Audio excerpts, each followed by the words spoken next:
get into the consumer tech segment, and we'll be doing this with Edward Opoku, the head of new media right here at Citi TV and Citi FM. Hi, Eddie. Hi, Chris. You're looking nice in blue. Thank you.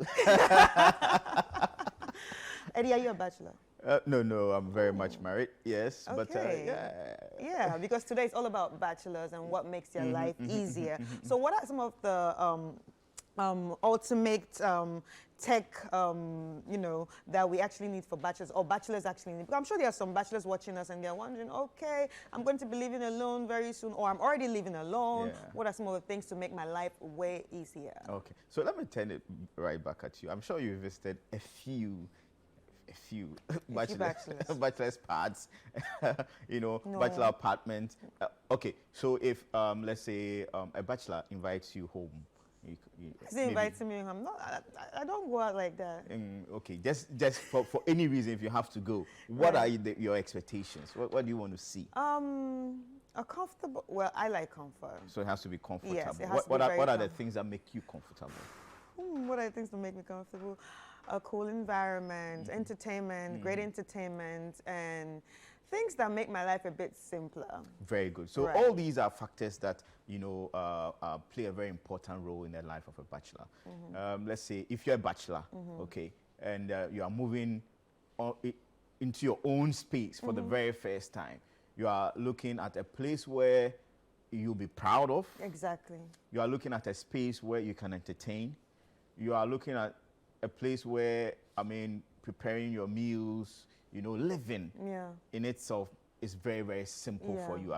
Bachelors. And comfortable. And comfortable. Yeah. And, young guys, we like to play games. Exactly. We like to party. You see, so it should be a space that can act on in all these multiplicity of roles, if I may put it that way. So that is what we'll say is it's an ultimate bachelor's pad. Yes. So if you are talking about a bachelor's pad, the best that can be, then you should look at incorporating technology. Very, very important. So number one, we've been talking about smart devices. We've talked about IoT on this particular platform several times, and it should be the number one thing that you should consider. And these days, when we start talking about smart platforms, you should start thinking about which platform you are going with.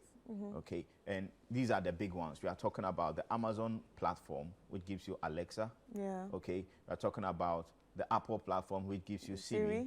Yeah. We are talking about the Google platform, which gives you Hey Google, and we are talking about the Samsung. These are there are other platforms, but these are the very big ones. And most smart devices will play in one of these spaces. So your decision on which to go for is what will decide on what particular pieces of equipment or devices to put in this space. Right, okay. So yes, after you've chosen your platform, okay, the next big thing that you are going to decide is the TV. Okay, we spoke about TVs recently. Yeah, the other day. Yeah. Yeah, and I know you love 120-inch in your room.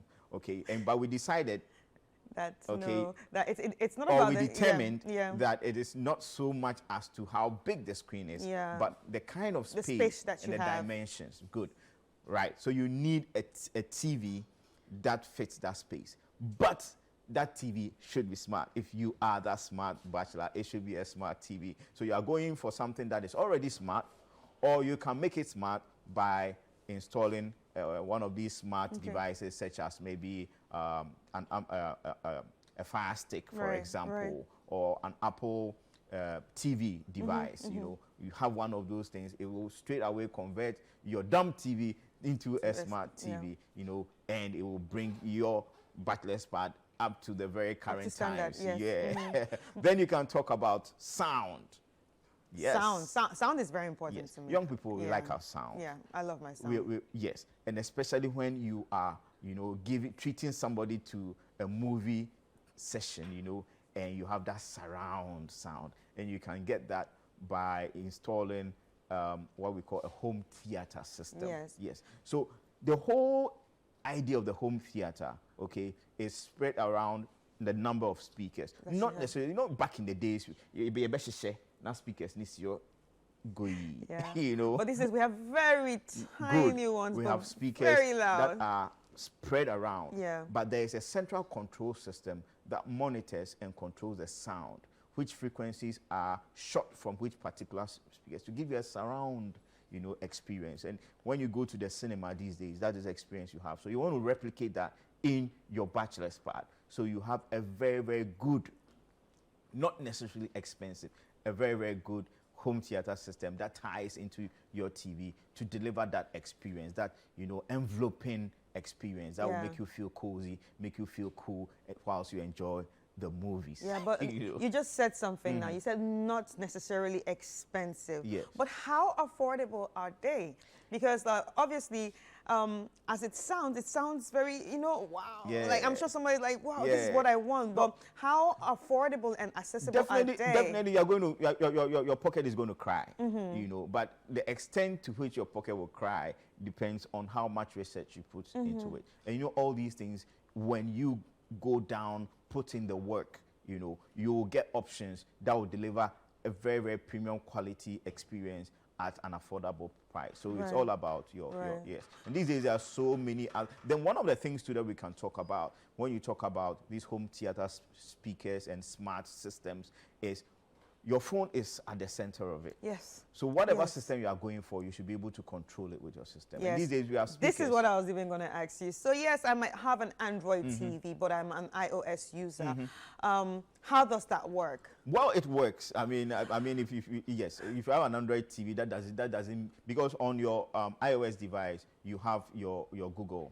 Okay, so you just have to fire out your Google platform and you can just talk to it and it will respond. Yes. In fact, even on your iOS device, you can decide that you don't want Siri, you want Google, and you can use it to do a lot of things. Yes. Okay. But if you want a very, very, you know, cohesive system, then that is why I began by saying that you have to select which platform you want to go so to. it basically all has to be interconnected to make life easier for you. Yes, if you want it to work perfectly, then you have to choose your system, then work within that particular system. You get all the other things you need. Right. Good. Then you love to entertain as a young person, as a bachelor, you want to entertain. So your big screen TV, your smart speakers, which you can decide whatever music you want to play.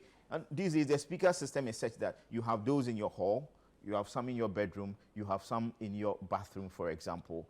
And right on your phone, you can have maybe a particular set of tunes playing in the hall. You can have another set of tunes playing in your... Probably maybe you like to listen to ebooks, right? So the one in the bathroom will be reading your ebooks to you. Then your bedroom will give you cozy.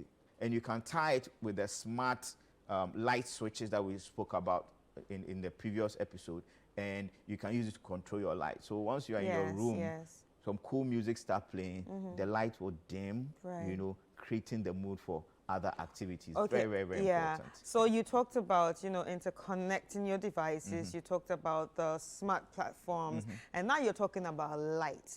To assess all this, do you need data? If it is within your environment, then you don't need data, okay? Because it is over your network that you have deployed in your house. So you don't need data. It is just going to run off the Wi-Fi that you have set up.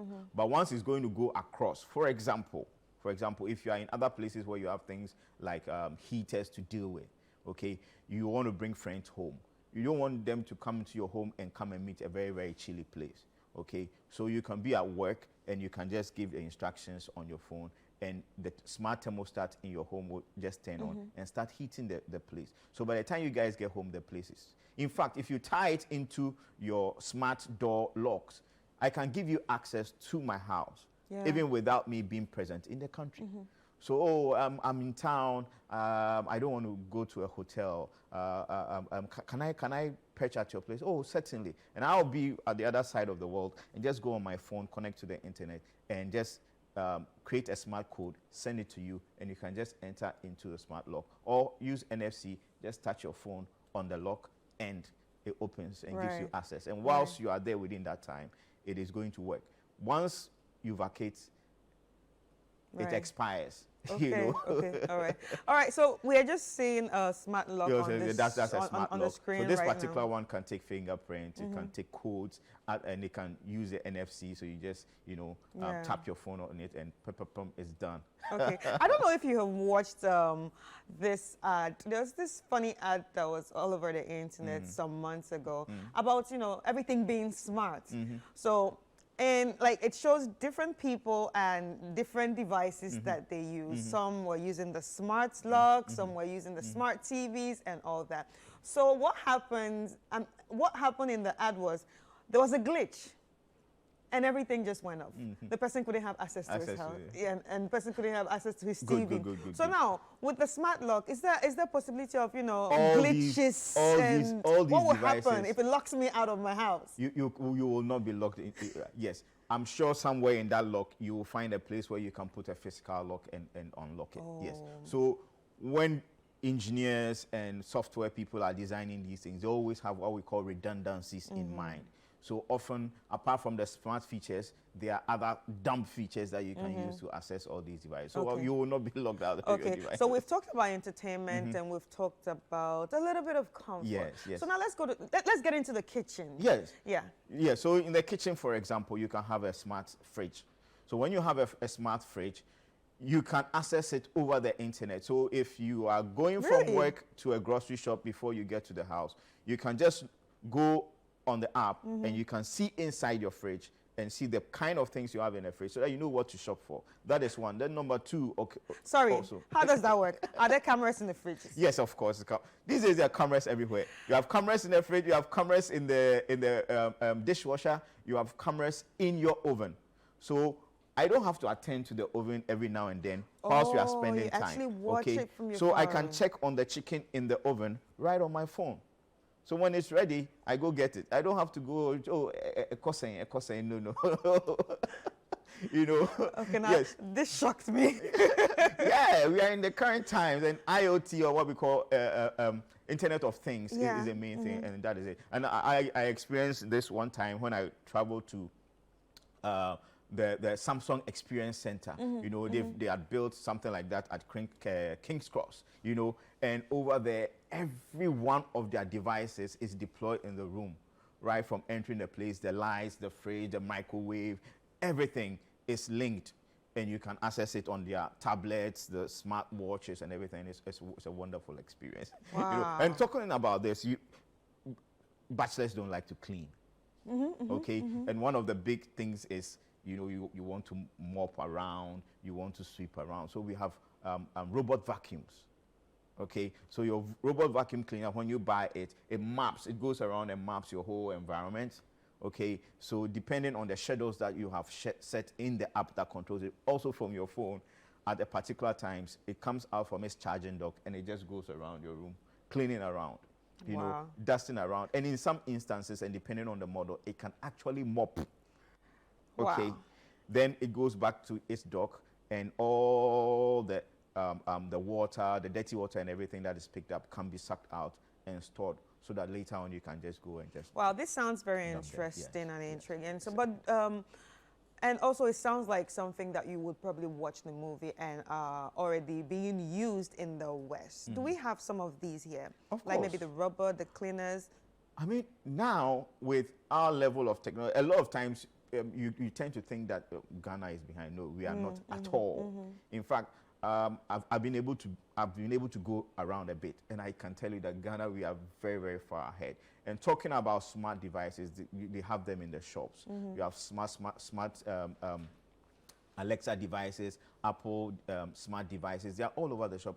Any big shop that you go to today, you find some of these things. And apart from that, with access to, you know, online shopping, you can easily afford these things. And especially talking about things like AliExpress and things, you can have access to very low cost versions of some of the expensive models. You just have to spend some time, do a proper research, and you can get access to lower cost alternatives to the expensive ones. So lower cost alternatives also means it also extends to brands. It doesn't have to be like the big brands that we know. Yes, of course. But other brands that also you can do actually the same get thing. lower brands that are not as mainstream as the Samsungs, the Apples, And the they're also Googles. effective. They are effective, but the downside is that you have to put in a lot more research so that you can get, because usually when you talk about the lower brands, there is not a lot of documentation and those things. So you have to do your research and learn how to choose your devices properly, link them together, and the setup itself. You know, the big brands can spend a lot of time research and development to put out all the documentation, as well as designing very good, great user interface that makes everything easy for you. But usually or often the lower brands can't do that. So you will have to take up that work. But once you are done, you can enjoy a very good experience as you can enjoy with the big brands. Okay. All right. So, Eddie, thank you so much. But where can people reach out to you? On Twitter, you can get me at Eddie Poku. On Instagram, at Mifri Asante. Very proud Ashanti.